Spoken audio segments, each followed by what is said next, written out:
Now think of yourself, you, your project, the world in which you live, and the entire universe are all created by a superior being. Don't you think that you are made in a mega computer? Actually, not a computer, but in a mega creation box? So when we are inside this creation box, we can just touch, taste, see, smell or hear anything which is physically inside this creation box. So these 5 senses help us to discover things which have connection with physics. But there are other things like love, like feelings, like intellect, meaning your mind. These things cannot be described physically. I mean, you cannot see, touch, smell or taste your feelings. Or you cannot discover love or your mind through these senses. Does it mean that you don't have mind or there is no love because you cannot see, touch or smell them? Of course they exist, but you cannot discover them physically. You can prove their existence through signs and evidences and using your logic. For instance, the sign for a sad feeling is crying. Or when you analyze the outcome of something, it is an evidence for your mind or your intellect.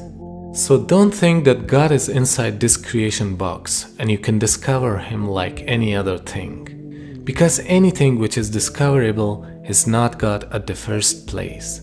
He's beyond this universe and even beyond your imagination. You cannot discover Him by the laws of physics, because physics discovers anything which is bounded by the laws of physics. And Allah is not bounded by the laws of nature. So anything which is limited by these laws is not God. That's why you cannot discover Him, but His existence is proven through evidences and logic. Everything that we must verify has to be touch and feel. Yeah. But let me tell you something. If God could be touched and felt and seen, would that be God? Would that be It God? wouldn't really be a test of belief, would it? Because you would know for a It's not fact even he's just a there. belief, because God actually says there's good reasons to believe in Him. For example, look, do you believe you had a great grandma? No. You believe you had Yeah, but I mean, there's obviously, I know that because obviously Why? I'm here now. Exactly. Yeah, but that's exactly the point. Have you ever seen your great grandma? You don't have access to her DNA. I know a grave? scientifically, I would have to have one to be here. Well, I don't know. See, that's the point.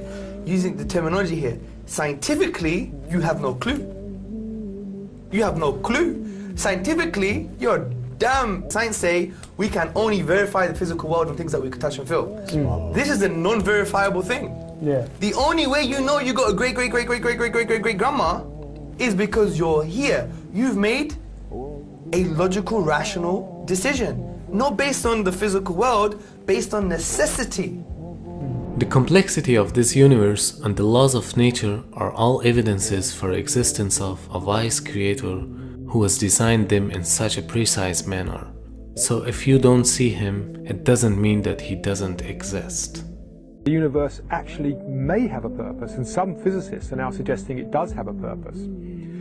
And this has come out of some findings about the some of the fundamental numbers in atomic physics. These are numbers like the mass, the weight of an electron, the weight of a quark, the strength of gravity, the strength of the electromagnetic field. About 20 numbers that describe those and other parameters, features of our world, but nobody knows why it is that those numbers have the particular values that they do. Now, you could easily say, yeah, who really cares? You change the mass of the electron by a little bit more, a little bit less. Does it really matter? And the answer is it does. See, it turns out that if you imagine that we had 20 dials right here, and we could fiddle with those 20 numbers at will, even a small change to the values of the known values of those numbers would cause the world as we know it to disappear. For example, if we go back to, say, 1 second after the Big Bang, at that point, the expansion rate and the mass density have to have been adjusted to each other just right so that the universe is just at this critical point.